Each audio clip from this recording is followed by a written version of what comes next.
And welcome to episode number 9 of The Final Whistle. I'm Kyle. We have Mark. And joining us today, a man who drafted Jahmyr Gibbs, third round NFL draft. A man that's going to give us a lot of more UFC knowledge than me and Mark will combine. Ladies and gentlemen, Steve. How y'all doing, man? What up, Steve? How are What's you going on, today? Steve? How are you today? Shit, I'm feeling good. Ready for this. We're ready. We're excited to have you as our second guest, and Steve's going to come on. He's going to talk some MLB, NFL, a little bit of college, and of course UFC. It's what we brought him on for. So Steve's going to be like our UFC correspondent. Probably not all the pay-per-views, but probably like this one to introduce how we're going to do this. And then there's a big one in January when the new deal starts for the pay-per-view and Paramount. So we'll bring him on for that. And of course, the big one at the White House in I think July or late June. So we're excited. So we're going to have Steve Yeah, I on. believe it's July.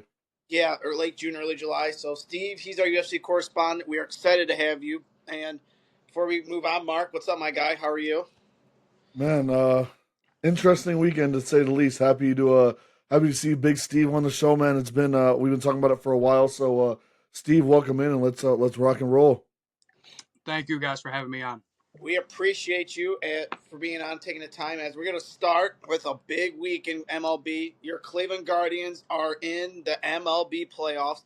They will be taking on Detroit. By this time this game's released, this episode's released, a game will be down in the best of 3 in the wild card against Detroit. Hopefully we're up 1-0 by the time this gets released, but it's Detroit again, third time in 3 weeks. And Mark, this is tough because you got to play a team 3 times in 3 weeks. It doesn't get much easier, especially starting with Skubal, who's pretty much been our thorn in our side the past couple seasons. Yeah, I agree.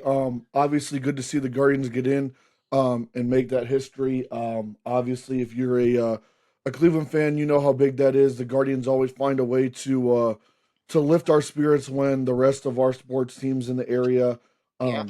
tend to go to shit. We can always count on the Guardians. But I agree.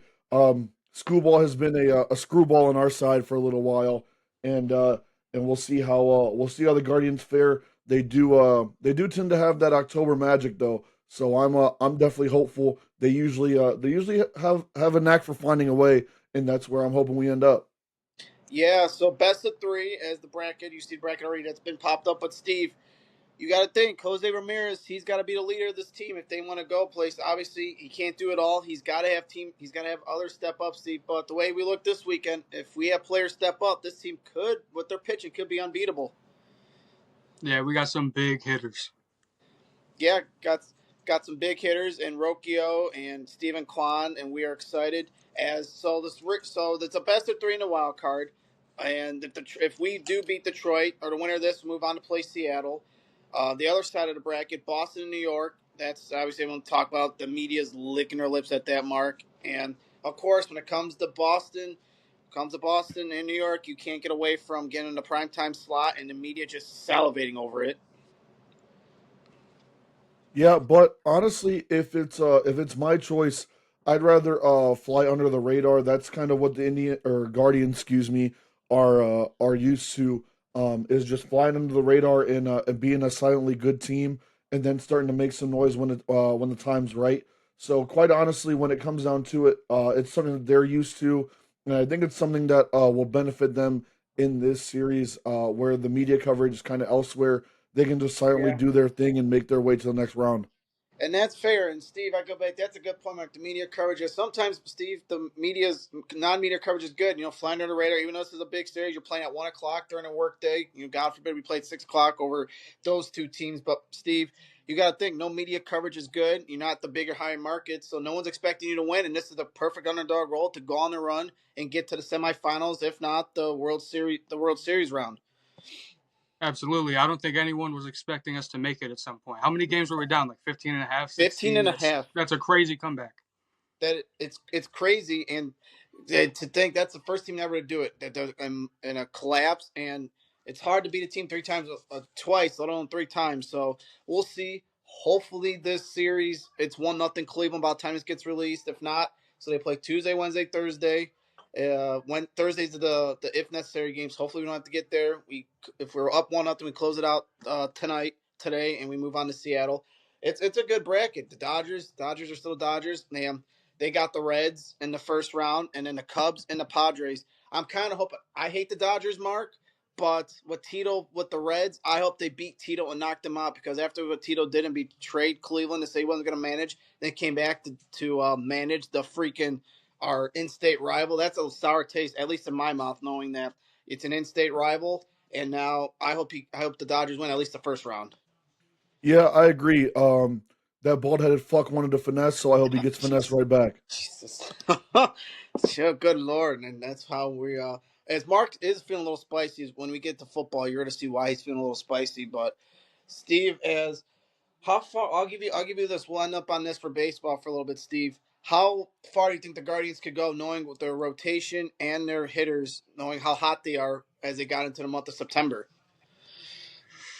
I mean, I think we're at least talking like second, third round. Like that game when we just played Detroit and we just played Scooble.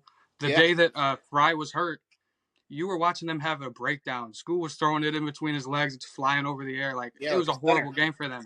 We can put it on them for sure. So we'll see. We'll be keeping track of MLB playoffs as we go, and hopefully following the Guardians. Hopefully next Monday we're in the ALDS. By the time we come to you, actually next Wednesday. 'Cause remember, we'll talk about that. Why next Wednesday we'll be in ALDS. So don't forget about that.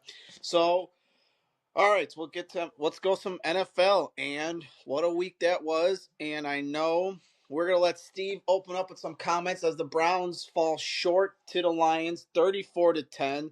And I don't think nobody's surprised by the result. Maybe the way they played is kind of surprised. But Steve, another disappointing loss. What do you do if you're a quarterback? I know people are calling for Flacco's head to put Gabriel in there. Some want Sanders. Where do you stand on that? And what do you think they should do moving forward? Well, I definitely think it's time. Like Flacco, I want him to be my guy. After week one, still like my dude. I want him to be great. Right. But he has shown so far that he just cannot really lead us to wins. It's unfortunate, but he's turning the ball over a lot. It's not normal. We're only scoring like what do we average? Like 14, 15 points. That's measly, man. Like Yeah. we got to be way better. And I get what people say about like if we put in Gabriel against the Lions, like that's just like asking for it, like to get whooped. I understand that, but like next week, Vikings and then Steelers, those are both winnable games. They're winnable, especially with the quarterbacks they got back there. Mark, they got Wentz, they got Minnesota's got Wentz, Pittsburgh's got Rodgers. So it's if you could get to the quarterback, that's an easy win, especially with the kind of. I mean, Minnesota, I would say probably has more playmakers. So I think this might be the harder offense between the two. But Mark, it's frustrating. You have Flacco back there, which I get, but I don't know. I mean, everyone's calling for Gabriel. I get it, but I mean, the season's almost a lost cause. But you could be 2-2 right now. Instead, you're 1-3. And now, if you go 2-3 next week, you got to leave Flacco in there again for another week at least. I mean, yeah, unfortunately, I think we're going to end up playing this old fart that deserves to be in a retirement home at this point. This guy, I mean, he's literally walking around. He's walking into these games. He's closing his eyes and just throwing it wherever he wants. Like he's not reading a defense. He's just throwing the ball to the other team at this point. I have no idea what he's doing. Stefanski's play calling is awful. Our offense is dormant, and our defense is actually playing well. I understand the scoreboard when you see a 41-17 game and a 34-10 game, which is two of our last four. You don't think the defense is playing well. We're playing behind a good defense that ends up being on the field like 75% of the time. I think there was three straight drives this week against the Lions when the game was still winnable, when the game was still in hand, that we Yeah, had three plays and we didn't even shave a minute off the clock.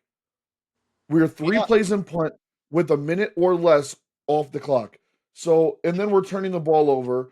I mean, I understand that we had a rough schedule to open up. We played the Ravens, we played the Packers, we played the Lions. The Vikings defense isn't a give me defense either. They have a good defense. I love their DC. And the Steelers isn't going to be a give me defense to go against either. So I understand we're probably looking at Flacco for probably two more games based off of the fact that you don't want to throw one of the kids in.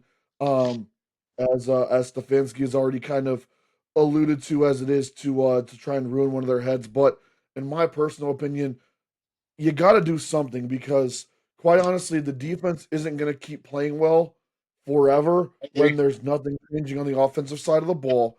And 9 times out of 10, if one of these kids came in and at least game managed to be a winnable game, your defense is going to play off of that. If they make Yeah, a throw, if they make a crazy throw, if they come out and they sling the ball around the yard, like let's just say for whatever reason if it was Dylan Gabriel that came in randomly this week and started. Now, I don't think he's going to start against the Vikings. Let's say he starts against the Steelers, though, and has a good first drive. That's creating a spark. You have to do something for a dormant team but I would. where you have no offensive firepower at all. Your receivers are dropping the ball. Really, the only highlight of the team right now is Judkins and that defense. I feel like you got to do something. And Stefanski, please, for the love of God, give up play calling. Like Yes. what? Like he looks horrible. It's noted in the NFL that anybody that tries to call plays and head coach at the same time, outside of maybe 1 to 2 anomalies, it always ends up bad. And this is ending up horrible. And and yes, you got to give up play calling, dude. You have an OC, freaking use them because you almost didn't get that touchdown in the was it first or second early second quarter with Judkins because they had the run they ran the same play like 3 times just to get like what are you doing like you have an OC that this is twice after was Todd Haley what Stefanski or is that before Stefanski because I think because that's our I last real believe play Haley caller was before, but I'm not overly sure. because But Tommy Reese isn't a bad OC. He no did well at Bama with Milrow. yeah, and you okay? I get it. He's too, everybody likes is like backing up Stefanski. I know people are backing up Stefanski. Steve, I don't think you back up him anymore because he's too stubborn to give up play calling. If he gives up play calling and let the offensive coordinator do his job, I get it with Flacco. It's probably a little harder to do with Flacco. Maybe Gabriel, but at the same time, Gabriel's a rookie, Steve, and I don't know. I don't know what you do with Stefanski at this point because I mean, does he stay? If he stays another year, and it's just gonna be the same stuff all over next year. So, Steve, what do you do if you're the front office? What's Stefanski and with the play calling moving forward? I'm getting him out of here, like for sure, for sure. He's out. And like Jim Schwartz, if I was him, I'd be getting out of here as well. So I I agree. wouldn't mind like promoting him up to head coach. The defense is looking incredible without JOK, without Emerson. I wouldn't have thought that they would have looked this good. Yeah, And our offense is just god awful. Yeah, defense is keeping us in these games, and me and Mark were talking about it, and I talked to other people about this yesterday or on Sunday during the game. You got to feel bad for Jim Schwartz. He's putting all this time and effort to keeping your team in this game, and he could have very easily probably taken a DC job or HC job last year. And this year, if Stefanski stays and it's the same type of team next year, or he knows it's going to come, I won't be surprised if he's gone the offseason. Goodbye. Go get a job that you know you can win. Go because you deserve it. Because this guy's he's working his ass. You saw the emotion yesterday when he got that couple stops yesterday. He was so fired up for their defense, and it's frustrating because you have this game. You had the Bengals game one. Your offense failed, and your defense won you. Pretty much won you that game. It's won you the Packers game, won you the Bengals game. Maybe could have won you the Lions game if now. I would say maybe that when Schmidt missed that kick, that could have turned the game around. Mark, that was momentum, I think, for me because you could have cut it to 7. He missed that kick, and it must be nice, Mark, seeing all these teams have kickers, and we got to worry about our kicker every single time he's out there. Yeah, I mean, we're talking about whether or not to keep Stefanski. Why the hell is this guy Andre Shit still on the roster? This guy is terrible. He's what is he, 50% on the year so far? I understand he made a game-winning kick, but he's now lost us essentially a game and a half. He can't make a field goal. He was I mean, he was a Lou Groza winner, what, I think his freshman or sophomore year? That was multiple years ago. You can't even come out until Syracuse. your junior year. The guy's got the yips. Get rid of him. Just get rid of him and go find someone else. There's plenty of kickers out there that can miss just as many field goals as he does, that probably Yeah, have better leg. yeah. What are we doing? Why is he on the roster? And everyone's like, "Oh, it was a 56-yarder." I go, "Oh, it had the distance. It could have went in. It could have cut a 7-point lead. You're playing with confidence right now, knowing you could Yeah, score on coulda, those woulda, guys. shoulda. Yeah, could have. You know you could score on those guys, and you still failed. Now, What happens in London? I don't know. If we get embarrassed in London, then I don't Tea, know. tea and crumpets, they're not even going to show up. Tea and crumpets. Hey, as one of the Twitter posts I saw. Hey, for Europe winning the Ryder Cup, we're sending the Browns over there. So that's kind of a true statement for being honest, kind of a punishment. So Browns play the Vikings this week. We don't know what's going to happen in that game. That game could go either way with both defenses and off. The Minnesota's defense is pretty solid when they're on, but we will see. I don't even feel like waking up for that. Carson that, Wentz, get back game. that's yeah. I mean, Carson Wentz, he's having a good game, and Steve, yeah. I mean, is you're a Browns fan, like now this is the game. Everybody's counting them out, and they're gonna come back and win. And they're gonna pull us back in for another week, and it's just gonna be. Do they end up 8-9 somehow and be like, well, okay, everybody's staying for another year, maybe besides Flacco, but Steve, at this point, Steve, I don't really know. Yeah, it's painful, and we got two rookie quarterbacks just sitting there being wasted. You put in Gabriel with 3 minutes left. We're down 24. To me that just feels like a huge slap in the face. I'm sure everyone y'all were watching the game with texting about it. Like they want Gabriel in the second quarter, in the first quarter. Like this is hard to watch. But you put him in down 24, just like you did versus the Ravens. It's pretty sad. It's very frustrating. They play the Vikings 9:30 a.m. Get up, have your breakfast with the Browns if you dare, and we'll go from there. Yeah, Another more like lose your breakfast. yeah, the way they're playing. Another great game in the NFL we saw. The Eagles defeated the Bucks 31-25. The Bucks almost came back. Philly almost blew another lead, and Eagles were up early. They were up almost by like 26, and they almost blew it. Baker had another fourth. That was the fourth comeback in a row, and he fell short. But at some point, I'll go to you, Mark, with this. At some point, the Eagles are going to lose a lead the way their defense is playing. You can't go up this early and have two straight games losing a big lead without getting caught one of these weeks coming up. Yet the way the Eagles are playing kind of reminds me of the year they lost the Super Bowl. What was it, 3 seasons ago, I believe? When they lost the Super Bowl, they came out the next year. Kelsey wanted to run it back, and they were undefeated, but they shouldn't have won a lot of those games. That's what it reminds me of. Yeah, They're crawling out of these holes where they're allowing teams to hang around. They're allowing teams to hang around. You're hearing a lot of the same things as you did that year as well. They're not able to involve A.J. Brown. Saquon slumping a little bit. Everything is kind of on Hurts. Nobody thinks Hurts can throw the ball. It's all going to start catching up to them. Their defense hasn't been as good down the stretch of these games. Hurts is having to throw the ball a lot more than I think they would like him to. Goddard had a good game this week. I know Brown had a good game last week, but yeah. it's not like they're not as balanced. Barkley isn't having the games that he had last year. Now he had a great and exponentially great year last year. Don't get me wrong, but his fall off from last year to this year is pretty exponential, especially when you talk about their line largely came back from last year. It's not much of a difference. So, I mean, you're seeing kind of that Super Bowl hangover a little bit where I know they're undefeated, but they're not playing like the Eagles that they should be playing like. And incredibly, they got a gauntlet to go through still. They had Yeah. Bucks, they had Denver, who's even though they're kind of struggling out of the gate, they're still a tough team. They could come in there, and I believe they got somebody else before, or they got the Giants. So that kind of be kind of well, not an easy game, but we see what Jackson Dart did or on Sunday. Never know. That could be a game. I don't want to talk about that because that kind of ruined my mood with that game. But Steve, yeah, back to let's go over to Baker's side. He's what we talked about quarterback, Steve. Baker, I don't know. He's making the Browns feel the pain. They're 3-1. Almost had another comeback drive to defeat the Eagles, and he's loving life down there, knowing that he's 3-1, and with the talent he has around him, he can make anything happen. Yeah, I try not to compare situations much, but it just hurts. It hurts so bad to see Flacco throw that interception where no one is even near the ball. Yeah. And then you flip channels and you're watching Baker Mayfield throw two 70-yard touchdowns. Mike Evans not even playing. It doesn't matter. Like, he'll still put up a fight against the Eagles. Yeah, and like you said, it was what Bucky Irving and then and Buka. Hey, our Mark's guy Buka, WRU from Ohio State. He's Wide filling in receiver, you baby.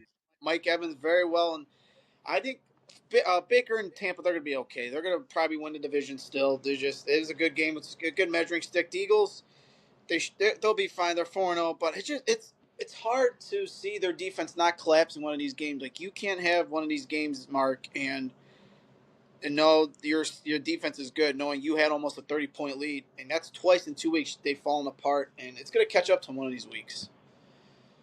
Yeah, I agree. I mean, Hurts can't be Superman every week, and I will say for those people out there, and I know it's always a big topic, especially the way Baker in Tampa is playing.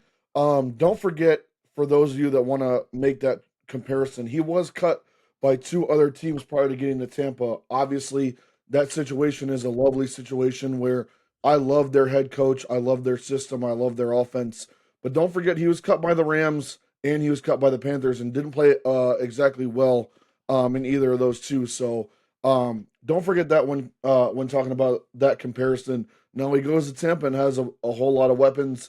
They're going to be just fine. You knew that magic of them having to come back was going to kind of run out eventually, and he still put up a hell of a fight. I thought he was going to win it at the end. He's got weapons. Egbuka probably wins Rookie of the Year this year if he Yeah, stays healthy and that offense keeps humming the way it is. I mean, he's been nothing short of spectacular, especially when you talk about him flying under the radar throughout the draft process. Nobody's really talking about him about as the wide receiver one of this class. Yet here he is making play after play, catching a bunch of touchdowns, et cetera, et cetera. But when you talk about the Eagles, they're making Hurts play a lot of Superman, and eventually that's going to run out. And you're subjecting him and that offense to a lot of scrutiny when there's a lot of egos on that team as well. And you're asking for another implosion this year.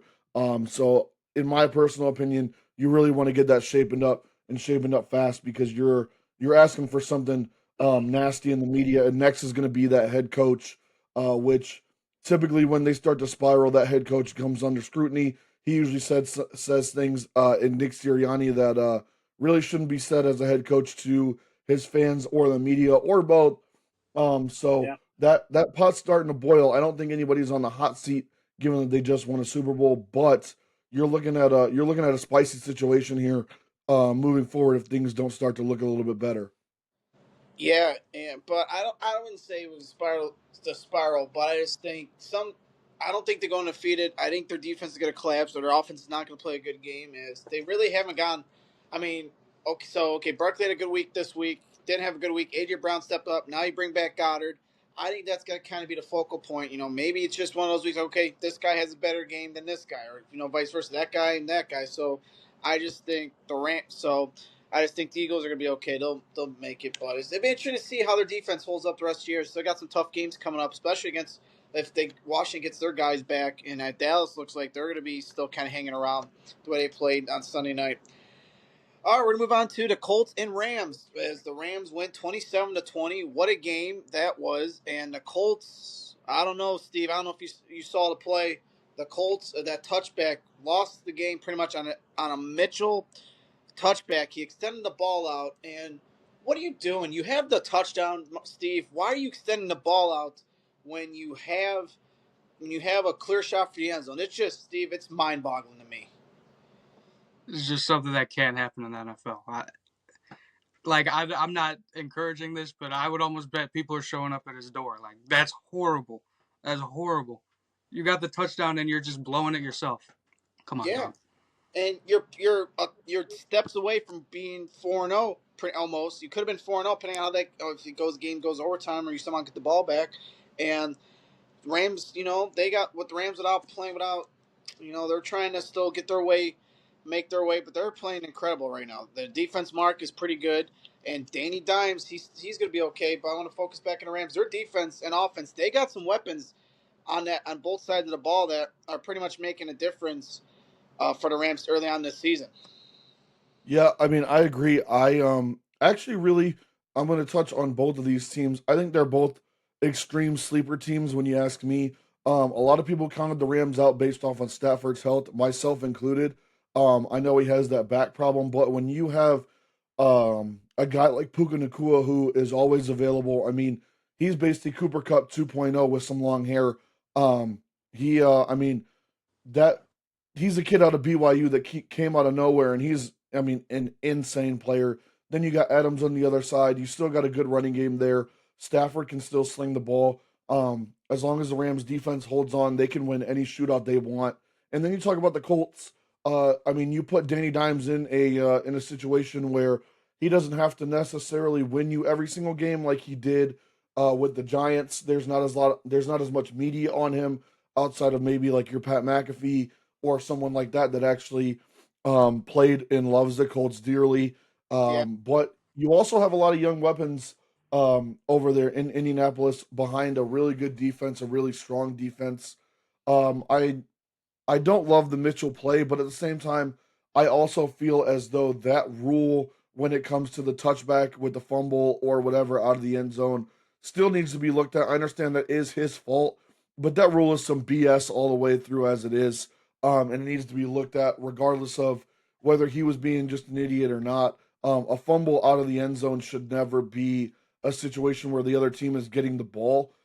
Personally, if you ask me, that should be a loss a down or whatever the case may be, you go back to X yard line, or something like that. I really think that rule needs to be changed. I think it's horseshit that even if I fumble out of the back of the end zone, I'm still crossing the plane and then fumbling it, whatever the case may be. but I think you How should does lose my though. score how does Lose. my score entail you getting the ball when when all I did was fumble? I still think it needs to be changed.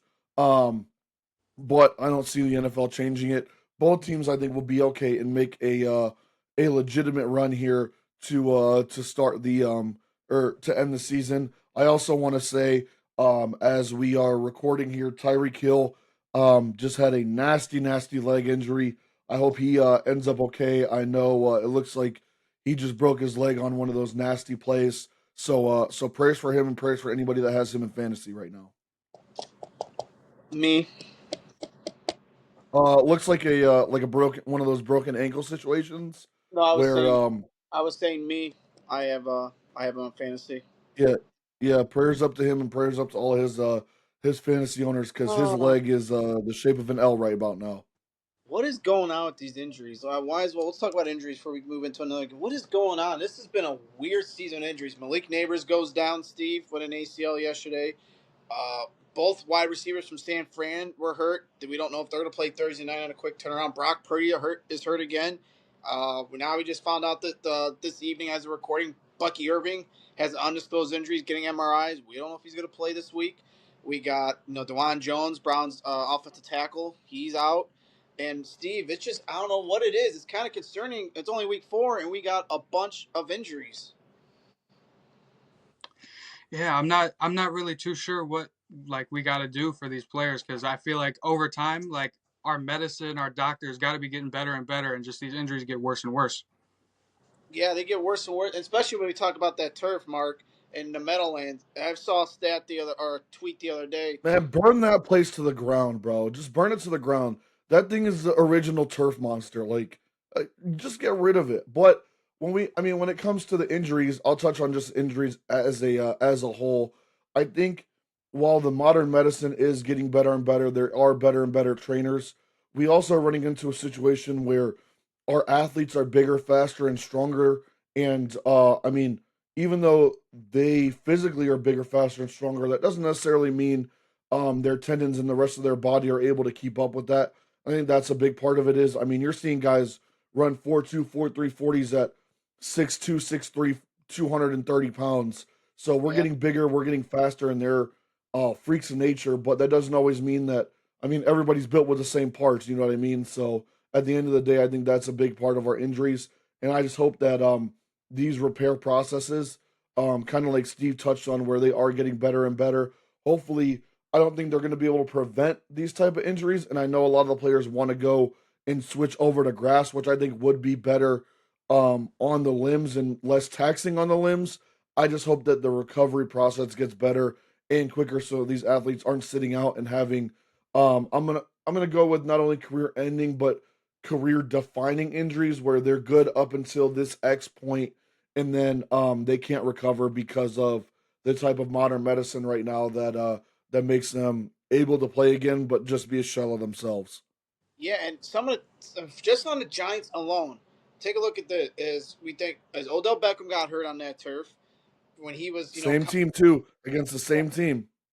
Barkley when he was coming up, and now Neighbors. So I don't know if it's kind of like a curse or whatnot, but it's kind of interesting when it's those two team or that only team and those three players. It's kind of weird. It's kind of scary if you think about it, Steve. Yeah, you hear a lot of players complaining about it. I mean, they gotta they gotta do something about it. You can't just ignore this, or else this is gonna keep happening with their Giants and Jets players. Yeah, and the Jets playing a state turf for non-football fans. The Giants and Jets share the same stadium, so they kind of play in the same turf, just different, obviously end zones and all that. But so prayers to Tyreek Hill, prayers to me for fantasy. Got to make some moves probably after this, so this will be very interesting how that goes. So but we're going to move on to another game. What a game this was. Baltimore, Kansas City. What is going on with both teams right now? Kansas City looked the part, or didn't look the part. Now they look the part. Baltimore struggling. They're 1-3. Lamar's now hurt. We don't know if he's going to play. We'll go to Steve on this. What do you? This is what I think is frustrating as a Browns fan. You could be 2-2, have a better record than the Ravens right now, but now you're 1-3, same in the basement with pretty much Baltimore. But Baltimore, what is going on? It looks like they're kind of getting hit with not with the injury bug, but just with the weird voodoo, and they're somehow 1-3. Yeah, it's looking pretty rough for them. Other than the game against us, which I mean, let's be real, the Browns are a freebie. Like they're playing the Bills, they're scoring 40 points and losing. They're playing the Chiefs, not even close to winning. Like it's looking rough for them. Their defense can't stop much of anything. Derrick Henry's been fumbling all over the place. I don't think that is going to be something that's like will continue. I'm pretty sure he'll get back to his normal self. But Yeah, like the defense, that's a serious problem. They might need to make some moves. yeah. I mean, Cal Van Noy's out. I think they just lost. I think a defensive end today or yesterday. I don't from what according to Adam Schefter. So they're losing guys left and right. It's the injury bug. It's a weird feeling with the NFL right now, Mark. But Kansas City, here they come. They're 2-2, and they're everybody as we said on the podcast before, we're not counting them out because they're gonna make a run. Here they are, 2-2, and have a chance to beat a pretty good Jacksonville team Sunday or excuse me next Monday night. And it's definitely going to be very interesting as here comes Casey probably just going to run the table at some point. Yeah, I mean, we all knew they were going to make a run. It'll be interesting to see what kind of run they end up actually making. I mean, you always have a chance when you have a quarterback like that. But when you look at the Ravens, I just don't wonder if all of the expectations are just starting to fold on them, and not only the expectations that they win the division, et cetera, because our division at the end of the day is injury ridden and relatively weak. But when you look at their expectation every year is that this year is going to be the year to get over the hump. This year is going to be the year they win the Super Bowl. This year is the year, whatever. Like it's not a Browns situation of there's always next year. It's this year is the year every year. And I don't wonder if that's starting to catch up with them a little bit, as well as the injury bug. Obviously, no team is going to be good or great, so to speak, for too long. However, when it comes to things like that, I don't wonder if it's just starting to get to them where it's a situation where they're always put on this pedestal, and this year's supposed to be their year of grace. And I mean, now it's to that point where everything's starting to go wrong and things of that nature. We'll see what they do on the defensive side of the ball, especially because their defense coming into this year, in theory, should have been extremely, extremely good. Yeah. Um, Obviously, they ran into the Bills, who, I mean, I don't know if anybody's going to be able to stop Josh Allen, the heater he's on, which we'll talk about, I'm sure, as the season continues to go on. But, I mean, their defense just really hasn't been the defense that we know it to be. Derrick Henry is running the ball well, but he's starting to cough the ball up a little bit. So we'll see how that looks. And I just think I don't know. To me, I just feel as though those expectations and the pressure of that might be finally boiling over to the point where it's always supposed to be their year to get to the promised land. And when it constantly never is, what does that do to your team and to your locker room, especially when you have situations like this where things go wrong, injuries start to happen, and you start to miss pieces Yeah, and they have like whereas Worthy came back, so that was good for them. They kind of shot in the arm. for the Kelsey's still Chiefs. Yeah, there. The running back situation, Steve, is still kind of in flux. You got Pacheco, who's still trying to get going. Kareem Hunt. They really haven't had a decent backfield in a couple of years, so they're due to running back by committee. So it's kind of hard. But when Steve Pacheco doesn't get going, Hunt doesn't get going. when they throw the ball, I mean, they got a plethora of receivers from Worthy to Juju. Now this Thornton guy's coming on the scene. What Kelsey, and it's kind of and Mahomes, he can use his legs too. And when they do that, their offense is sometimes unstoppable. And don't forget, Rice is on his way back as well. Yeah, Rashee Rice, he should be back in a couple weeks once the suspension is over, Steve. But I don't know. As Mark said, they're going to go on a heater. They can't count out KC, Steve, because, they're going to be there whether it's a division or wild card. They ain't going to miss the playoffs. They're like the Yankees. They ain't going to miss the playoffs, Steve.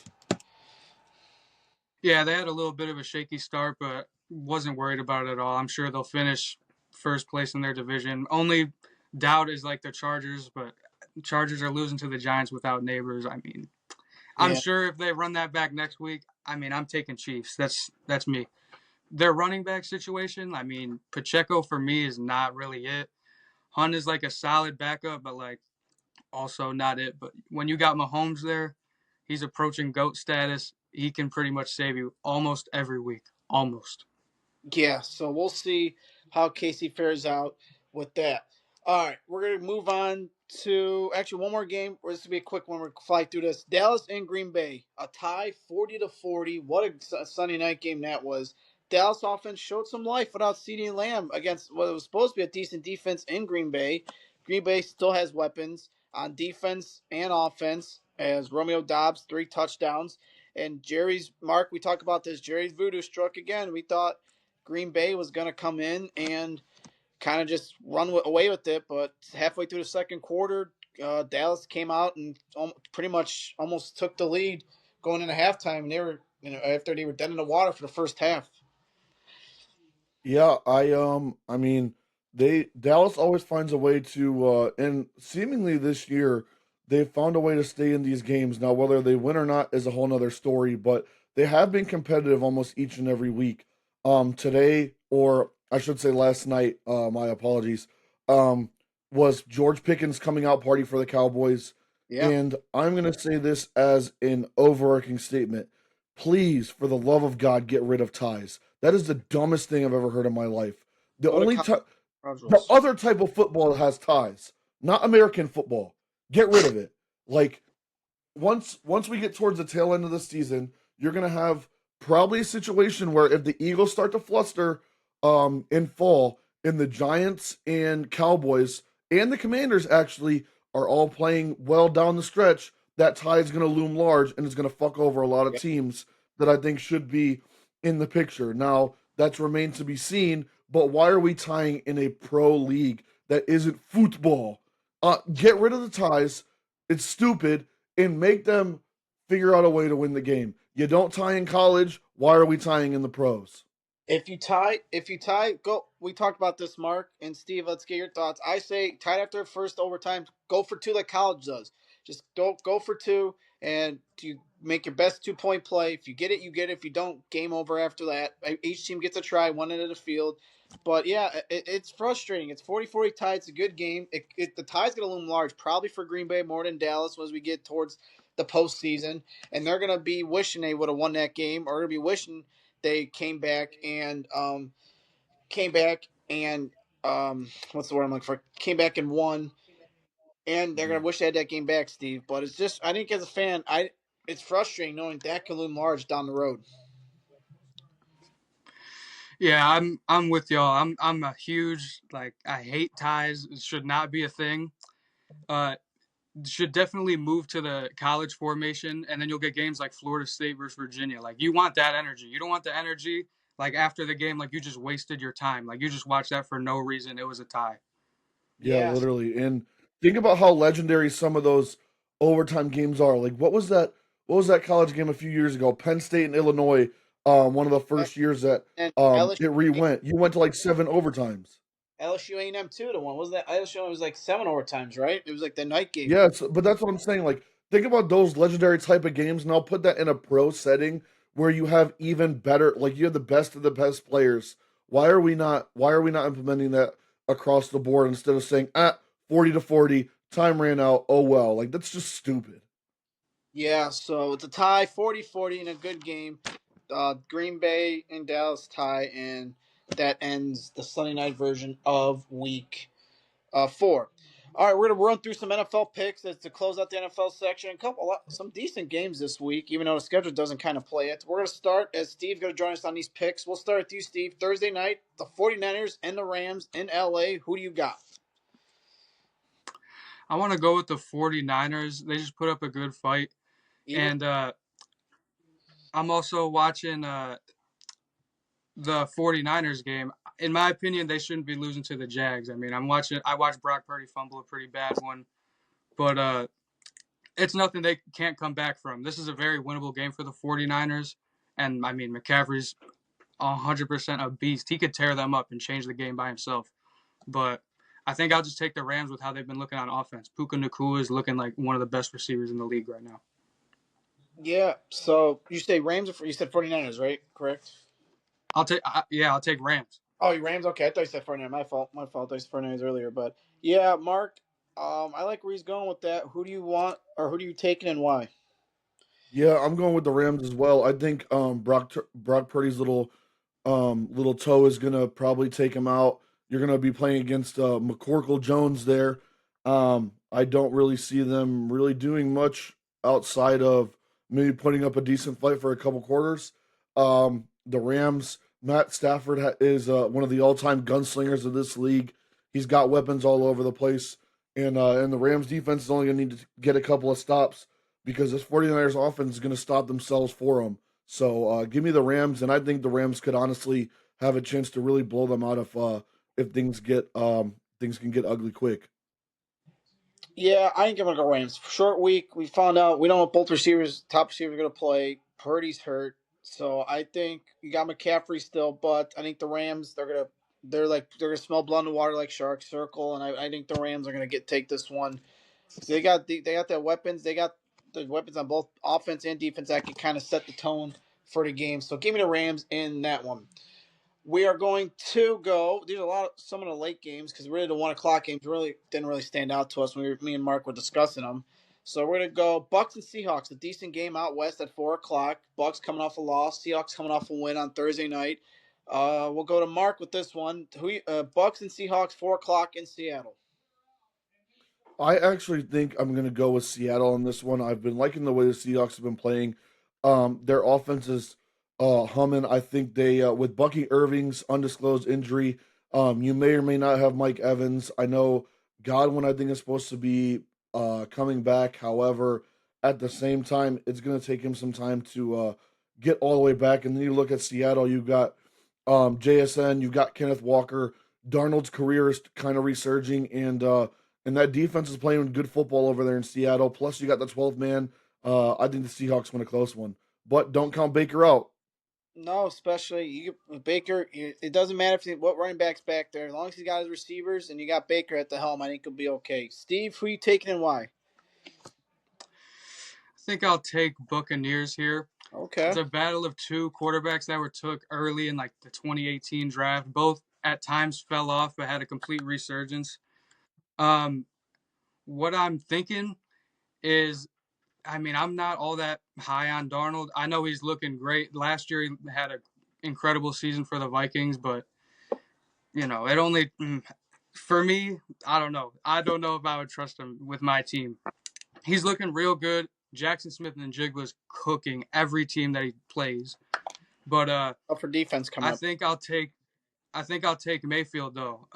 If Bucky Irving's not playing, that will play into it like heavily. But for now, we don't know. I'll take the Bucks.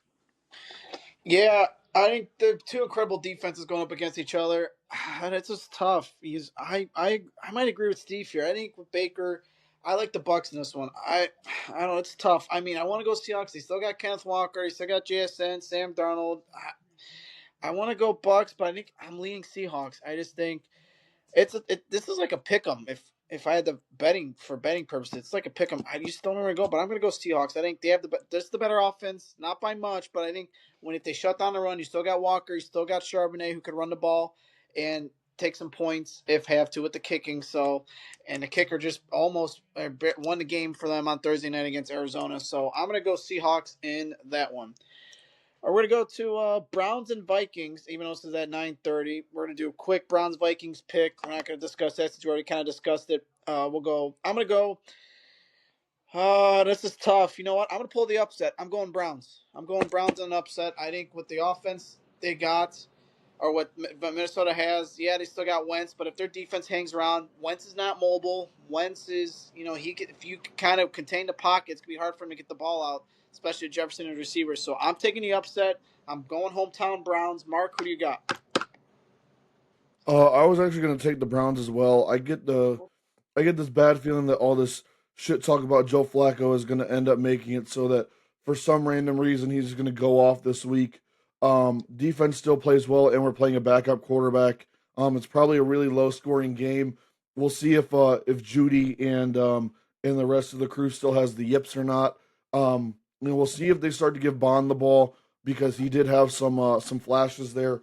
But I think I'm taking the Browns as well, just based off the fact that when you least expect them to win, when you really want them to start tanking, is when they start to really mess up your plans, and that's kind of where we're at. I'd rather them tank, but all of a sudden they're going to win this game, and they're going to get everybody's hopes up just to ruin it in the next couple weeks, anyways. Give me Browns. Steve. Yeah, I agree with you guys. Maybe we're all just crazy and delusional, but I We're got very the Browns, uneducated. man. Like we've played really good against the Packers. I mean, that's a win. And the Ravens, obviously, we got blown out, but you stopped Derrick Henry majorly. Like he doesn't get nothing out of you.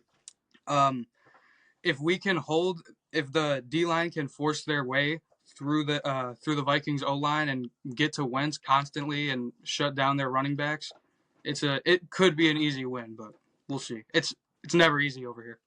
No, never easy. It's probably tough. We're probably gonna come down to a kick with relying the kicker again to make a kick. If he makes it or he misses it, if he misses Andre it, shits. if he misses it, he better not get back on that plane because God knows how Yeah, many leave him over there with the tea and crumpets. leave him over there in London for the next game in London. We're gonna go Washington and Chargers. This is kind of an interesting game as Washington did or lost to Atlanta, but they're facing the Chargers, especially if Daniels comes back and McLaurin comes back this week. This could be a good offensive game. And Steven, who are you taking in this one and why? I want to take the Commanders. I'm thinking Daniels will be back with McLaurin or not. I think that they have a really good team. Like last year in the playoffs, they showed that they're actually real. Like they're not just going to show up one week and then next week they're trash. I would take them, but it 100% depends on if Daniels is playing or not. Like if he's not, then Mariota ain't doing that. Mark. I'm gonna go with the Chargers. I still think the Chargers have arguably one of the best defenses in the league. Harbaugh's really good about getting his OCs to control the game. And you still have Daniels as a question mark. If he does play, he's probably going to be playing at about 85% health. I love the Commanders. I agree with Steve. I do think that they have proven that they're a legitimate contender and they're a really good young roster. However, when you have both your star players coming back, probably not completely at 100%, and you have Herbert, who's playing one of his best years so far this year, even though he doesn't have the most amazing weapons. He's pretty pinpoint. They're running the air out of the football. I really like Hampton in that backfield. He was going crazy the other day. And Derwin James is still on the other side of that ball. I say give me the Chargers, and they bounce back this week. Yeah, I'm the tiebreaker here. I'm going to go Chargers. I think they're coming pissed off after losing to a Giants team that they probably should have won and they should have beat. And I think Chargers, no matter who's back at quarterback for Washington, I think the Chargers are going to take it with Harbaugh. One more to wrap up the NFL portion of this show. A sneaky good game all of a sudden. The Chiefs and the Jacksonville Jaguars on Monday Night Football next week, or this Monday coming up. Mark, who do you like and why? I think I'm going to go with the Chiefs on this one. I know Jacksonville's playing some good ball right now, but Trevor Lawrence has a hankering for turning into a pumpkin in random points in the season. I think it turns into the pumpkin on Monday night. We're getting close to Halloween, so it's about his time. As well as the Chiefs are really good in primetime games. Mahomes tends to dazzle, and commentary is going to just glaze the hell out of him. Yeah. Everything's going to be Mahomes this, Mahomes that, and I'm sure Taylor Swift will be in the building. We'll have to see her 100 million times in the suite, Her album drops. and they'll probably win the game. Yeah, who knows? Her album drops Friday, so we'll see if she shows up. Steve, who do you like? I'll be taking the Chiefs for sure. You got Worthy coming back, and they just absolutely smoked the Ravens last week.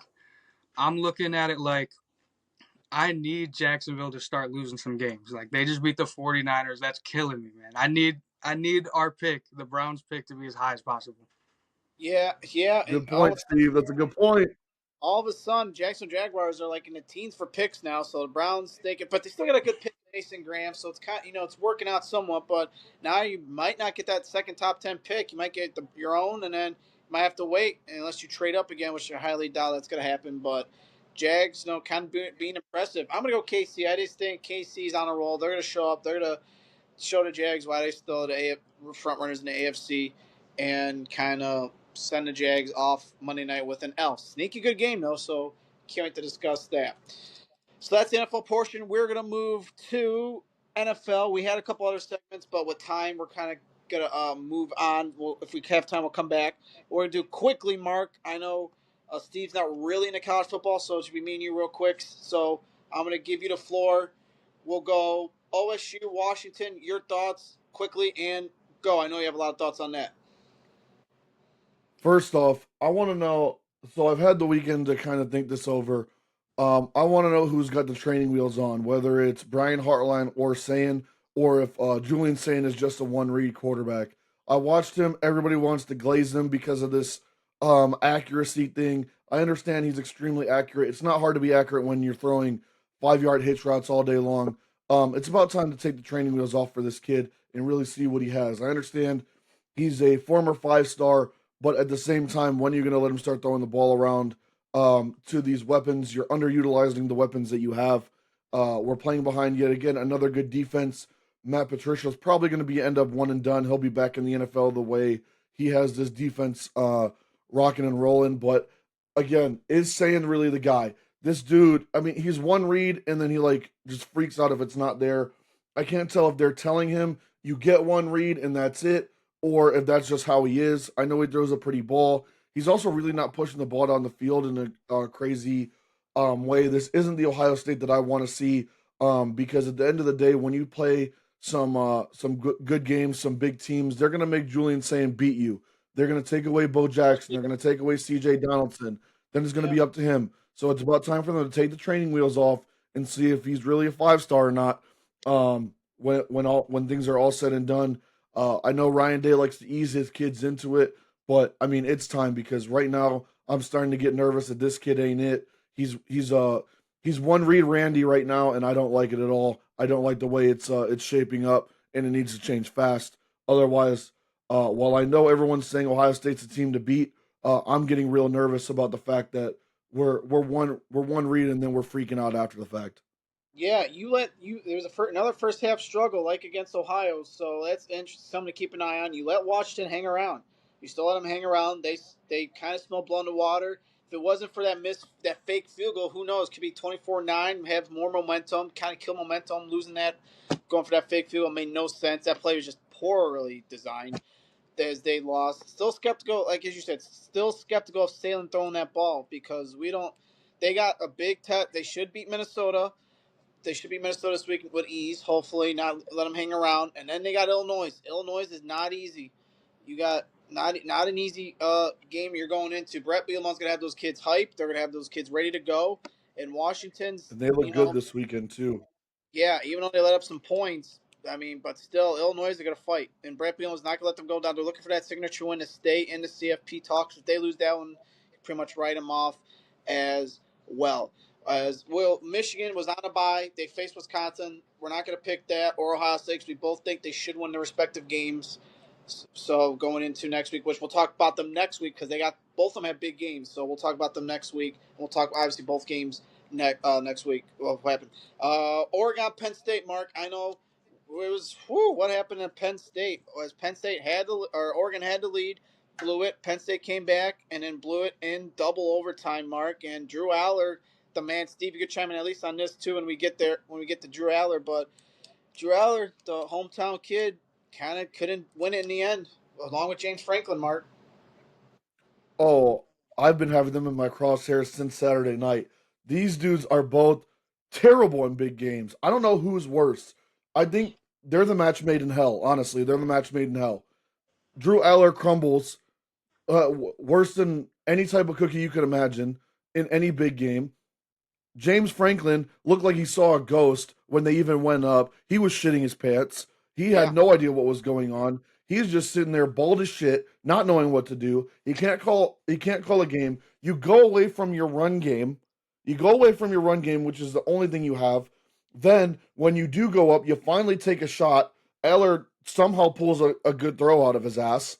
And then he turns back to a pumpkin right after that. You basically are asking this kid at what is he like 6'4", 240 or whatever the hell he is, Yeah. to turn into a running back wildcat quarterback because he literally is so bad in big games. Um, Oregon's Dante Moore, probably a Heisman frontrunner at this point. That kid is a star. I love their receiver Decorian Moore as well, the freshman. But Penn State, all the hype was, oh, we have all these receivers in the transfer portal. Where are they at? That one kid Ross was their best player on Saturday, and he made what 2 plays, if Yeah. that. You have your running backs that everybody came back this year, and what happens? You're in a big game, big whiteout, Oh, and maybe. what happened? They got their shit pushed in for a couple quarters. They woke up for a little bit, and then they got heartbroken right again. And what in the hell was Aller throwing at on that last play? He basically Uh, said, I feel like I kind of made a good decision in the first overtime. I kind of got us back in the game, so here you go. You can have it back because I don't want it. This guy, I mean, I want to root for him so bad. For those of you guys that don't know or don't watch football, he's from Medina High School, which is literally, my parents actually live over there. It's like 20 minutes down from where we were at. We heard about him all throughout high school, so you yeah. want to root for him. But I mean, this kid, I really don't know who's worse in big games, him or James Franklin, because both of them are from the depths of hell when it comes to those games. And I like put a diaper on these guys and send them on their way because they just shit Yeah. their pants every time. And look at their schedule. We'll get to you, Steve, in a minute. 'Cause I want to get your thoughts on Drew Aller if you would take him as a Browns quarterback. But look at this. Look at the preseason Fuck schedule. no. Look at the preseason schedule you've got. You are not preseason schedule, but not conference schedule. You had Villanova, Florida International, and who they had somebody else. Who they have? Florida International, Villanova. Who was? Oh, Nevada. They had Nevada week 1, and it's like, was it a little bit because Oregon had the. I'm not gonna not be weird, but like Kahunas to go. Look how many fourth downs they went on, especially in the first half and the first quarter. They did not respect Penn State at all, and Dan Lanning showed that. He showed that, and I think maybe one they didn't get, but I think the other 2 or 3 they got that fourth down. So Penn State falls. They are struggling. And I don't know. They still got Ohio State coming up. They got Ohio State coming up. They got Indiana still coming up. They got Iowa coming up in a 3-game stretch. It goes Iowa, Ohio State, Indiana, or Indiana, Ohio State. I don't know, one of those reverse, whatever. But so Penn State is not out of the question to get another loss. It's probably coming to Ohio State. You would think maybe Indiana, but they get Indiana at home, so that's kind of helps. But Steve, I know you watched a little bit of Drew Aller since he's a hometown kid. Would you take him on the Browns or no? Nah, no. And I'll tell you some backstory. Like I have made the trip to go watch him play, and I watched. It was for the state title. It was Medina versus Ignatius, and they lost by 30 points. Seeing it with my own eyes, and I hear you guys talking about big games. I was at the big game, and it wasn't even close. Uh, so far out of what I've seen, I would not take him on the Browns, and I would actually might cry if it happened in a bad way. Yeah, it's interesting because you got LSU as you got they got 3 big games coming up. Oregon's got Indiana, not this coming week, but next week. So that's very interesting. Is Drew Aller? He's supposed to be a top 10 pick. Arch Manning, 2 quarterbacks. Arch Manning and Aller have not lived up to their hype in the first 2 big games of their season. So it's gonna be very interesting Yeah, how they're this. twins this year, dog and shit. It's gonna be But very you know interesting. what? You know who I will take for the Browns though? Dan Lanning. Kyle, you touched on it a little bit. That guy has the biggest freaking nuts in college football. He does not give a shit what But anybody says. He uses it against them, and he comes no, in and rolls through them. no. I would love to take Dan Lanning as a coach. Is he? But okay, we go. This is what I get with coaching. Well, we got so much to talk about, so we can't. I don't want to really deep dive into this to keep you guys, the listeners, on held up for at least this show. Can't wait. That's why the second show is going to come in perfectly. But anyways, I I don't know about Lanning. Good college coach, but can he translate to the NFL? We know Harbaugh can't because he's been there. We know, who else? Urban Meyer, no, didn't work out, and we know we had off the field problems, but still didn't Hey, we work don't out. speak about that. There's certain coaches that, um, I don't know. So y'all want college coaches, and it's just like anything. It's like okay, you get these smaller schools having successful years, and then they move up to the bigger schools, and then they fall. Look at well, I can't say much about Alabama now because now Alabama's out of the woodwork. All of a sudden, they're just to beat Georgia, and yeah, that just Yeah, makes L us. Georgia. But so well, this is the debate we're going to get to in the offseason. I can't wait to get into it as it's going to be a very good debate on because I want to get into more of the coaches at the college level. Can they translate? Like a couple coaches, like we said, Urban Meyer, Jim Harbaugh kind of differentiates. So, but I don't know about the. I don't know. I would love him, but can he translate to the NFL? That's the question that will need to be discussed and seen.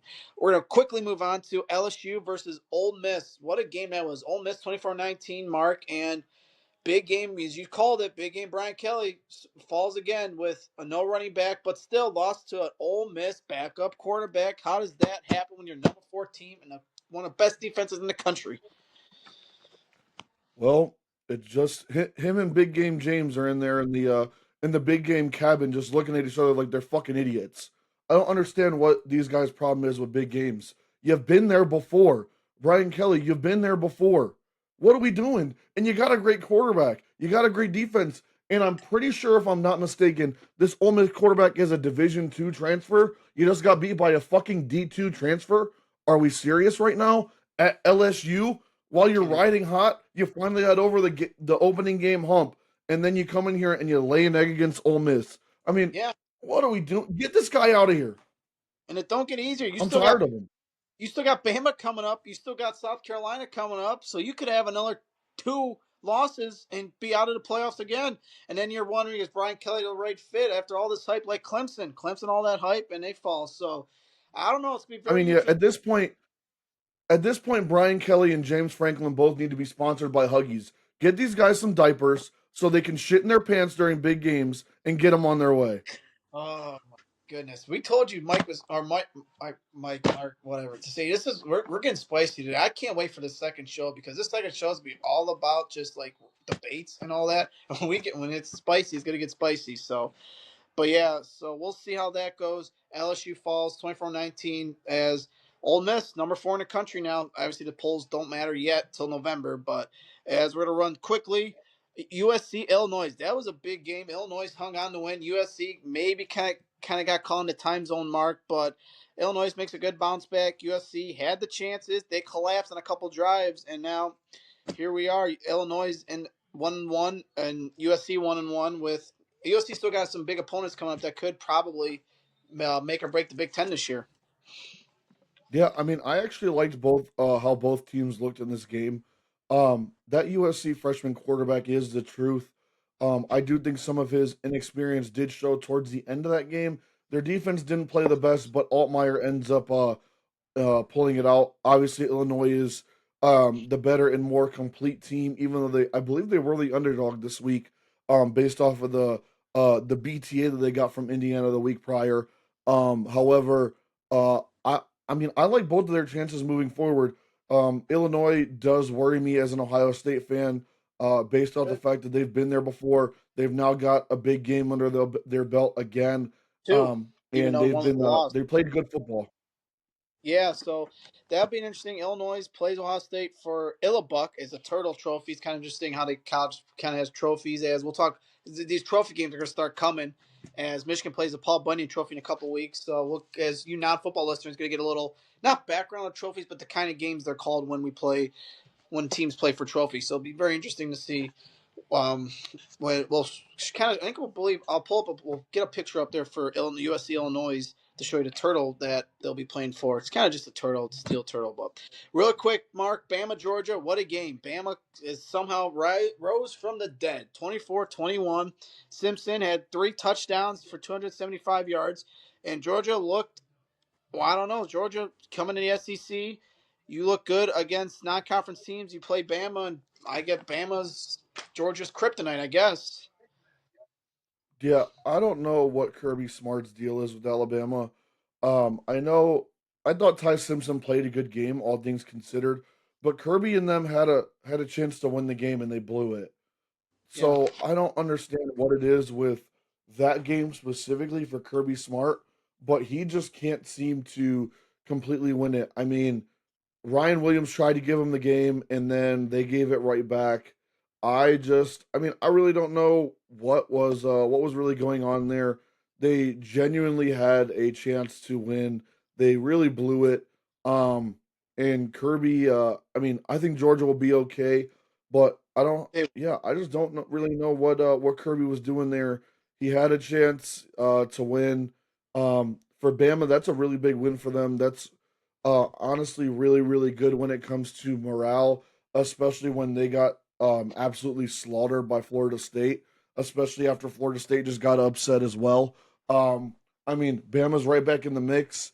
They played a good game. They had a good game plan, and that's huge for them moving forward. And we'll see how both teams end up. Unfortunately, I was hoping Georgia would just put the knife in Bama once and for all, and uh, and have Kalen DeBoer hung up on a stick by by the end of that game, but unfortunately they let Kalen DeBoer figure it out, and now he looks like the hero all over again, which is really annoying because he's a dog shit coach as well. And that's how we all thought. We thought Alabama was going to be done after losing to Florida or Florida State, and then okay, Georgia, two losses right there, could end their season, but they're right in it. To think of it now, big one this week against Vandy. Because who would have thought Vanderbilt undefeated going Don't into sleep on them. don't sleep on them. I don't know. I might sleep on them this week. I don't know if Vandy. They've the last few times they've been in hyped up games. We'll see. Georgia will be all right. No worries about them. As mentioned, Mark. As we're gonna pick some games real quick. Not a really interesting slate. We both think Ohio State and Michigan will win their respective games, so we're not worried about them. As Michigan plays Wisconsin, Ohio State plays Minnesota. But we'll definitely deep dive into their games next week because there are two big games that will probably help decide the conference play. Actually, three big games: Oregon, Indiana. So we'll get to them next week with the schedule. But here we go, Mark. We're kind of go quick like they do on game day. We'll start with a playoff, pretty much a college football playoff eliminator for good. Boise State versus Notre Dame. Who do you got and why? Give me Notre Dame. I think Boise State just doesn't have the firepower. Um, re- the um, the kid from Notre Dame looks like he's starting to heat up. Jeremiah Love is back on his heater, back on his horse. I think they just ground upon the shit out of him and end up with a win here. Give me Notre Dame and probably by a big margin. Yeah, and Notre Dame just got Arkansas coach fired after losing 53-14 or something like that. So that's Yep. Notre Dame. They're getting as Boise not as strong as we thought. We thought they'd make the playoff this year. As uneducated as we are, so I think Notre Dame's going to run away with this at some point. Could be a good game to start, but I think Notre Dame takes it. We're going to go a sneaky game in the Big Ten, pretty much a Big Ten playoff or Big Ten eliminator for the conference championship game. Michigan State, Nebraska, both coming off byes, both coming off losses. I think I'm going to go Nebraska. I think Nebraska has the better offense right now and the better quarterback.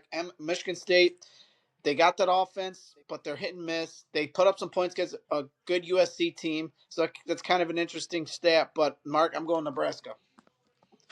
Yeah, I'm going Nebraska as well. I think they have the better offense. And quite honestly, I like their coach a little bit better. Even though Matt Rule says some really dumb things at times, he's still a pretty decent coach. I think Nebraska ends up being too much for Michigan State. They're on their way back to relevancy. I just think they're a couple years away, and they end up running into a Nebraska team that understands that they don't have much left um, to go to Play. lose, and they still want to be in the thick of it here. So I think they play hard, and they make away with Michigan State with a little bit of ease. I don't think their quarterback is as good as sometimes he shows over there in Michigan State. So give me Nebraska there. Yeah, Nebraska, baby Mahomes, teaming Mahomes, as I would say, as they play. As That as boy, the Wayfarer Mahomes.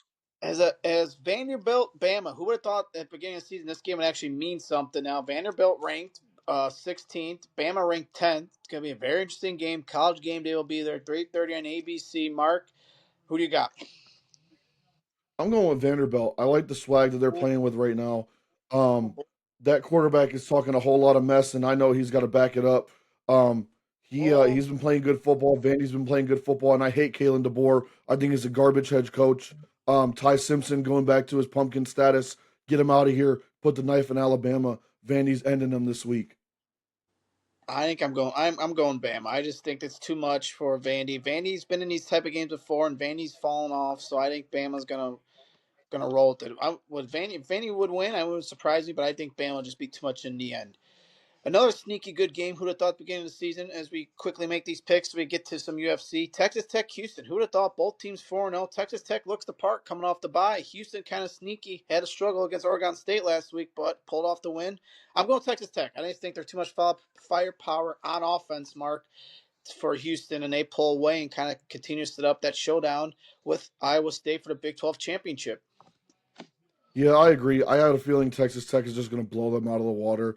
Um, they're, I mean, that air raid offense is something to behold, especially when it's clicking, and they've been clicking all year long. I got a feeling they blow them out here. Yeah, I think it could be too much. All right, final game. Kind of lost his luster after last week. Florida State, Miami would have been one of the biggest games of the week. Still kind of is. Lost his luster. Mark, who do you got? I think I'm going to take Florida State here. I think they bounce back. I know they had a bit of a stumble there last week, but at the same time, I think they still have something to prove. We have the Florida trifecta going on here this year. I think Miami, while they are a good team, I think Carson Beck is due for one of his Carson Beck games like he had in Georgia, where he just shows up and stinks to join up. Give me yeah, give me Florida State. I think Miami Y'all turns to the got it. toilet bowl this week, and Florida State gets a win. As I'm going Miami, coming off a bye, FSU struggled. It should be a good game. Going to be a fun game, but I think LSU or FSU will make it a game. Miami's going to win. Carson Beck too much for that. So that's a college slate. Quick shout outs before we move on to UFC. Steve, we didn't forget about you. We appreciate you hanging in with us. We're trying to get everything in as UFC's coming right up. But we got to send out a couple quick shouts. Congratulations to Mike and Emily as they are officially engaged to tie the knot here next year. As I know Mike and Emily through my high school years. I graduated with Emily. Mike was a year behind us, and I golfed with him a couple times a year. So they're great people. And I played baseball with Mike in high school. So they're great people. Emily played soccer, so I really appreciate. I really got to know them over the past couple of years and got to stay in touch a little bit with them. So they're really amazing people. Their families are great. So congratulations to Mike and Emily. I hope the wedding process goes well and cannot wait to hear all about the fun stuff leading up to the wedding. Also, one birthday shout out to, for most of you know, my dad, aka Tommy B, as it's his birthday, the day of this drop, as Let's is go. the day of this drop. So October 1st is his birthday. He's just great. He's a great father figure. I've always looked up to him.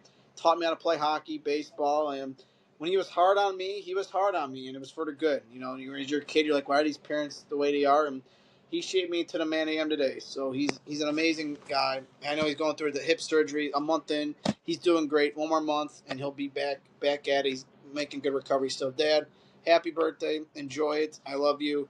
Cannot wait to celebrate with you this today and this weekend. So, Hell yeah! Happy birthday to the legend. Happy birthday. as big birthday shout outs here. So, okay, what we brought Steve on for today. We are very excited. It is UFC 320 week, Saturday night. I believe it's in Vegas again, as usually it's in Vegas unless they do a special road show. But we're only going to do main card. We'll talk about it a little bit. As we're going to start with the first fight, Abas Magomedov and Joe Pyfer, as both coming off wins. Pyfer has won the last four out of his five fights, and Magomedov is he's kind of struggled a little bit, Steve. So, what do you think about this fight? What intrigues you about this to kick off the main card Saturday night? So I'll just be calling him A-Bus because that name is crazy. Abas. Yep. He's really good. Piper's really good. I think this is really good matchmaking. Mm-hmm. I'll be taking Piper though. I think he's a really hard hitter. They're both good at wrestling, but Piper's just got a big frame, and I think he can hold him down when it comes to it. Yeah, and Pfeiffer, he's been kind of hit and miss as he's won 4 out of 5, but he's been good. He's got to be due for a title shot if he keeps, he keeps winning because he's got 4 out of 5. And Mark Magadov's coming in. He's, as I mentioned, he's been struggling a little bit, so he's trying to get back in a win column. It ain't gonna be easy against Pfeiffer. Yeah, I mean, I'm going with Joey P here, man. I mean, he's a fighter. He likes to duke it out. He's gonna try and win. I like his story. I watched him on the Contender when he fought Contender Series. Dude comes from nothing. He put his all into it, and it's starting to pay off for him now. I think he catches him. I'm probably taking Joey P by knockout here in a great crazy screaming post fight presser after. as Oh, I wanted to go A bus as Steve's calling him, but I think with the struggles, I'm going Pfeiffer. I think he's on a hot streak right now. Until you slow him down, you got to ride the hot hand. But knowing us, we'll pick this guy, and then A bus is going to come out and just freaking pull off the upset Yeah, somehow. for Saturday night, I'm calling him a bust. A bust, all right. He'll make. Sounds good. And knowing us, he'll probably make us eat our words come Saturday in Vegas. So we're gonna move on. I don't know. This is a weird fight to me. Josh Emmett and Yusef Zala, kind of a different. As Emmett's on a slide, as he did beat Bryce Mitchell, who's supposed to be up and coming in this sport. Zala is Man, he made undefeated that man seize. in his first five. His first 5 fights is undefeated Zala, and it's a big age gap. And if I had to say, Steve, these type of fights, I want to get your thoughts on this. It's a type of fight where if you're Emmett, I know you're trying to teach the youngster some lessons, but at the same time, the quickness the youngster has. Like, what are you doing trying to agree to these fights? Yeah, I mean, I'm taking Zalal in this one. He's got good submissions, and I think he's won like 3 or 4 in a row. Emmett, I love Emmett. I'm a big fan of him. He has a highlight reel of just knocking people into stone wall. Like, I love that. And when he fought Bryce Mitchell, I was scared. Like, Bryce Mitchell went down, and I was That I boy's was having a scared. seizure, I was man. 100%. But Josh Emmett has had like a 15-year career. He's took a lot of damage, and even after that win, he doesn't fight for like a year and a half. So I think that means a lot, and I'm taking Zalal, probably by decision. Yeah, Mark, and by decision, I wouldn't be surprised if it's a knockout. I'm going to go Zalaw as well. I don't know. I mean, I don't. When you see these big age gaps, you think, oh, okay, it could go one way. I still think it's going to go one way. I don't. Emmett maybe contend for a round. It's 3 rounds. Maybe contend for a round, but I think Zalaw's just going to be too much. Maybe a knockout towards the end, but we'll see about that. Mark, what do you think about this one? I mean, yeah, I think I'm going Yusuf as well. The big thing with Josh Emmett is he's a hard puncher. He's also there's a 4 inch height advantage for Yusuf Zalal as well as a 2 inch reach. I think that's going to play a big factor into it, especially because for whatever reason, although Emmett is a good wrestler, he doesn't like to use it. Yeah. I mean, to many, obviously, like Steve kind of touched on, we love to see somebody that's willing to stand, bang, and brawl it out. But I think that hurts him in this one, especially with a guy so much bigger and so much younger. However, I mean, don't count him out. He's got a puncher's chance, and like we said before, we saw what he made Bryce Mitchell do unconscious. So, I mean, don't count him out. He's got a puncher's chance, but I'm going with Zalal here. I think he probably takes him down, probably gets a submission. He's got a nice takedown average. He's averaging about 2.5 a fight. He's bigger, he's younger. Give me Zalal here. I'm gonna go. I want to say by submission, but that's probably just me being a hopeful fan, hoping that I don't have to watch 3 rounds of wrestle fucking. Wrestle for Jesus, you're spicy. This is the most spicy you've been on the show since we started. I love it. But so Mark's in it, y'all. After the weekend it's been as with football, Mark's ready. As I know, we could have gotten more anger out, but to save you all time for episodes, we wanted to move quickly. But there's still a lot of frustration, anger built up. All right, so now we get to some of the more interesting fights. Yuri Prochazka and Khalil Roundtree. This is an interesting one, as Roundtree has fought a couple months ago. So has Yuri. As Steve, Yuri's been kind of up and down stretch. He hasn't really been he's been a solid fighter, but he hasn't really sustained those wins. And Roundtree, he's a striker, so it's gonna be striker on striker. Steve, this is a very interesting fight if you ask me. Well, I love this fight. This is probably the fight of the night for me. Like, Okay. you got two people, they both want another title shot. Jiri Prohaska his only losses have been to Alex Pereira. They've both been pretty bad, but like he is desperate to get another one. Every other opponent other than that, not only has he won, he's finished all of them. Finished all of them, all by knockout except for submission when he made Glover tap, which is kind of crazy to me. I would not have thought Insane. that was going to happen. Right. Um, in this fight, I've seen Jiri get hurt by leg kicks a lot, and that is one of Roundtree's strengths that I could see, playing out. But Jiri just has that grit, man. I've seen Jiri be Yeah. hit hard and come back and win, just like versus Jamal Hill. Both of these guys' last fight was Jamal Hill. Jiri had a finish in round 3, and Khalil Roundtree won all 5 rounds in a decision. But take your pick on which way you would rather win that. But Jiri with a finish, it was a little back and forth, but he finished him nicely. That's the type of fighter I'm looking for. And this one's really hard, but I think Jiri will win it. Yeah. Mark. Um, I agree. I think this is a lot closer of a fight than what the betting odds are at. I know Roundtree is the underdog at plus 145.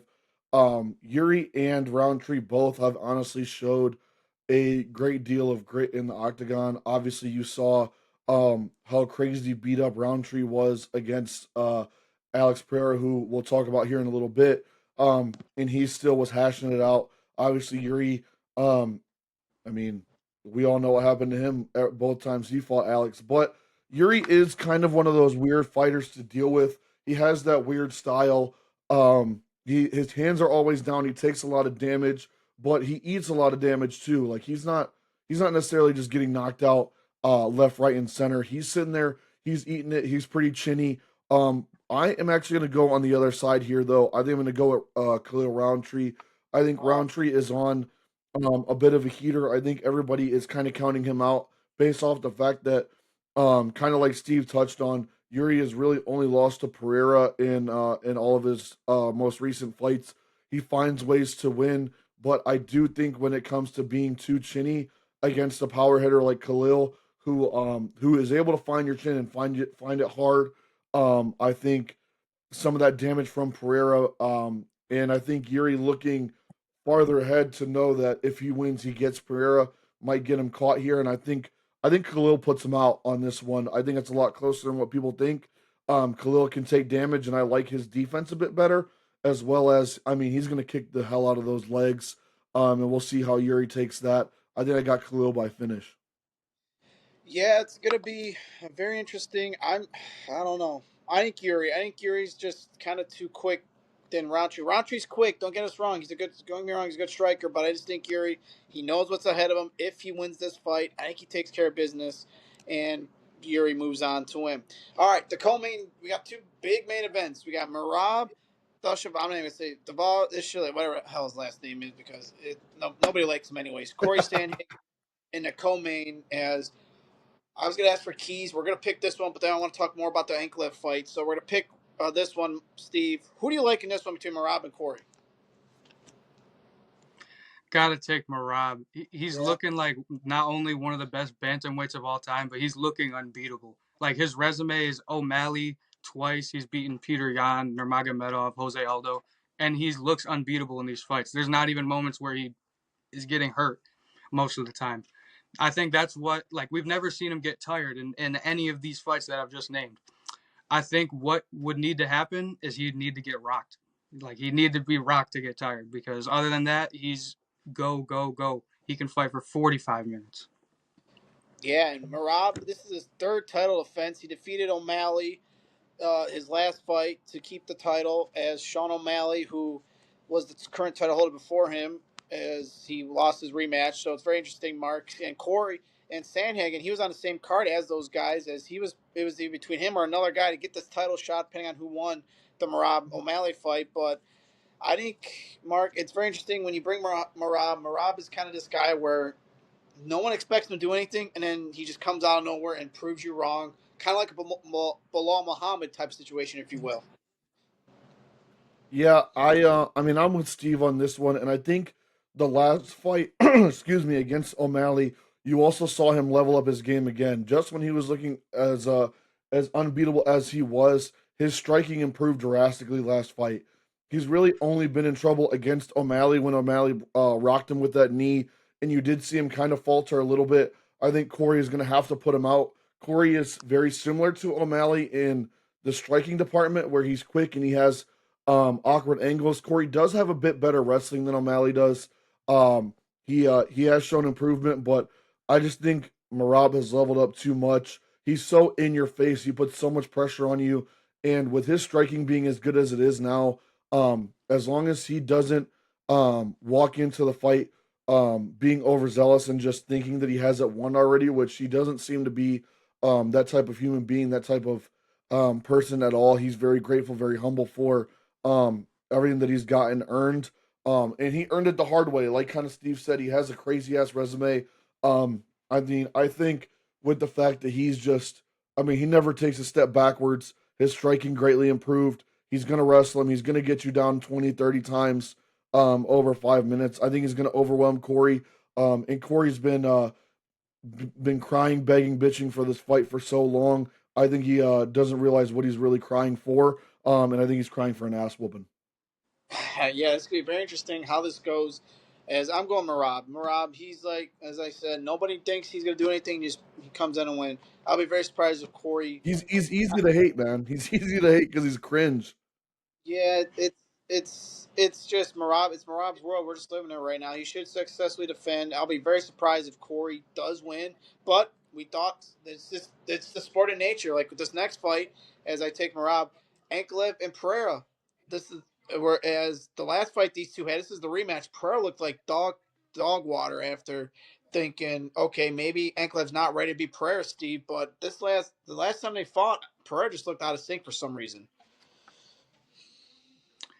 Yeah, I think Ankalaev for pretty much all of 25 minutes had Pereira on the back foot, and that's not really what he's trying to do. I Yeah. thought in that last fight that it would be like a takedown fest, but he landed zero, which was like very surprising to me. I would have thought if he landed zero, then like there's no way he won. But his stand up, it wasn't like he was hurting him all over the place or landing really big shots, but he was walking forward, that's what people don't do to Alex Pereira. And I think this time, I think there will be takedowns. I'm going with Ankalaev. I would really want Pereira to win. That's my dude. I love Pereira, but give me Ankalaev.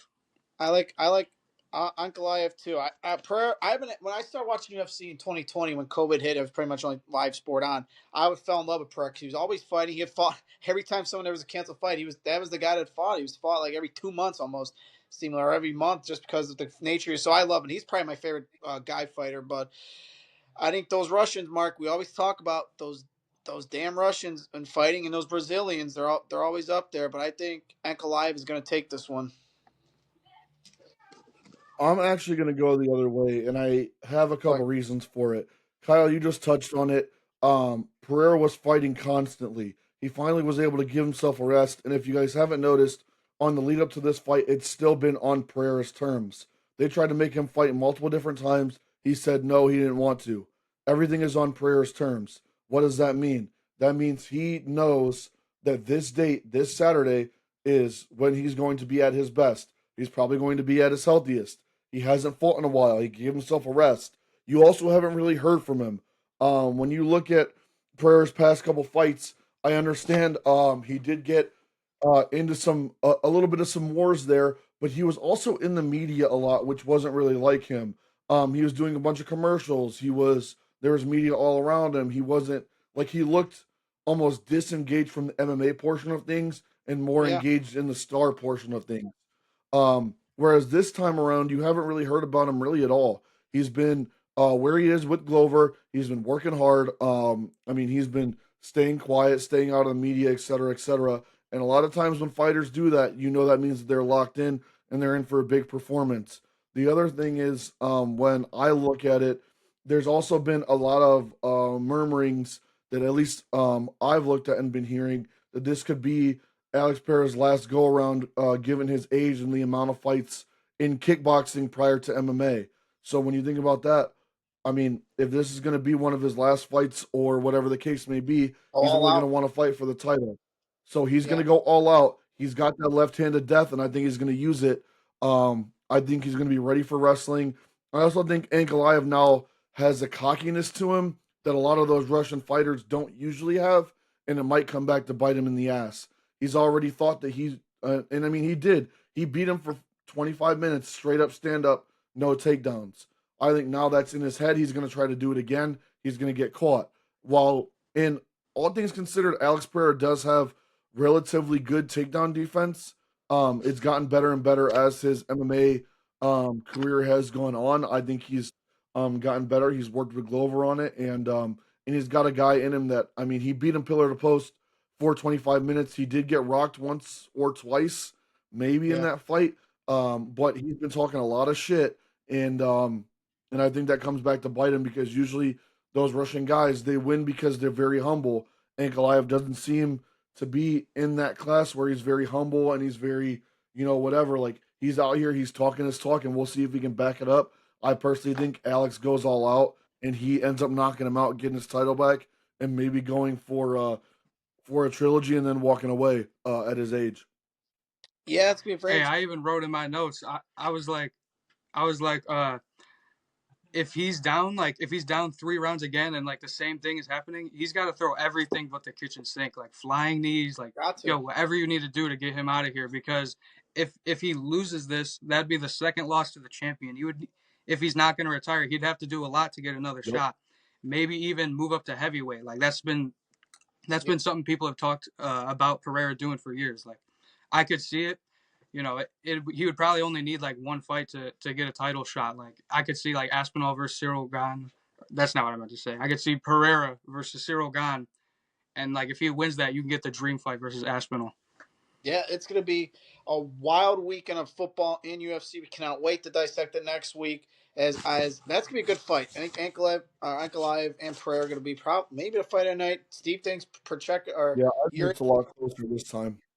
so I think 5 rounds. Both are 5 rounds. Be a long night. So gear up, folks. If you're a big UFC fan, we cannot wait for that. And folks, before we wrap up, don't forget next Wednesday we are going to TikTok, a live show, October 8th, 9 o'clock p.m. We're gonna go and test it out, see how we like it, and celebrate. It's our 10th episode next week, and we thank you all for watching. If you've been watching the whole 9 episodes, we thank you. This is pretty much our 10th celebration. We're gonna do what we've been doing.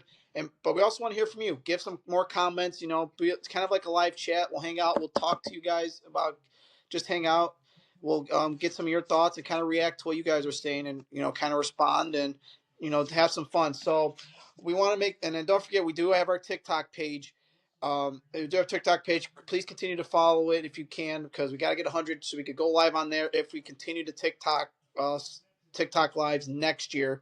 So please, please, please do that if you can, as you see it on your screen that popped up as the TikTok. The TikTok shows, everyone's been questioning how we're going to do this. So we're going to, starting November, we're going to do Sundays on TikTok to do what we're doing right now. Is we're just going to dissect the football weekend, UFC weekend, whatever it is. Sundays live at 7 o'clock, even though the games are still going right before Sunday Night Football. That's where you come in. We'll talk, vent about your team's frustration if they lose or a bad game, whatever. So that's going to be Sunday. We're going to record on Monday the post for Wednesday, which we'll do our picks for the weeks. And then that's when we're going to dissect any big news that happens that we have more time to talk about and we're not rushing to get stuff in one show. So that's what we're going to do. That's our plan. And if you miss Tuesday or if you miss Sunday night show, or even next Wednesday show, we're gonna post it to YouTube. We're gonna get it recorded to get it on there. So we got you covered. It's trial and error right now. So this is where we're gonna try it. We're gonna try this for 2 months. If we like it for next season, we'll bring it back. If we don't like it, we'll stick to this and probably maybe do 2 shows as well. Somehow do it that way or we move to another platform and do the second show, but we'll worry about that next year. So with that being said, folks, fellas, what a show it was.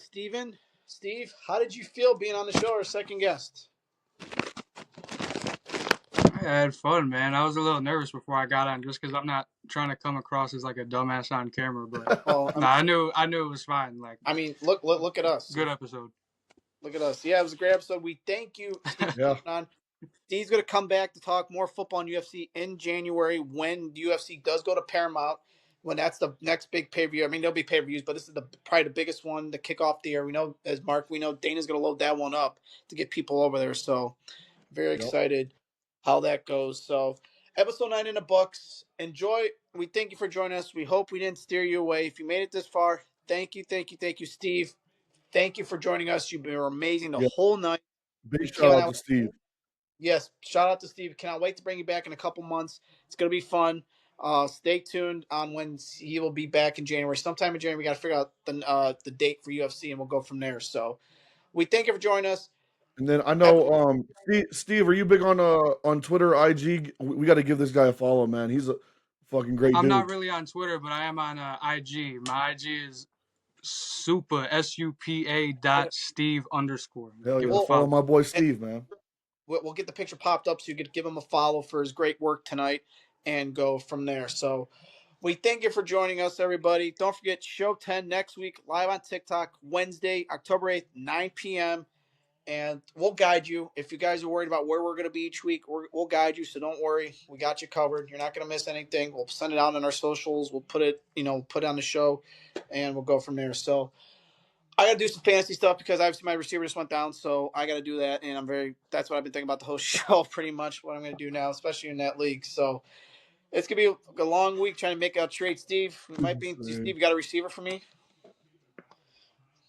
I mean, I got a couple on my bench, but I mean, they're not too good. I mean, I got T. Higgins. Uh, I don't know. It's gonna be a long week for fantasy, especially if you have Tyreek Hill, some other people that are listening. So we're getting out of here. Thank you for joining us. This has been a final whistle for Kyle, Mark, Steve. We'll see you next week for a live show on TikTok. Goodbye, and don't forget, Mark. I know this is our favorite saying with everything going on right now. Be a friend. Tell a friend something nice. It just might change their life for the good. And in all seriousness, stay you, stay true. Goodbye.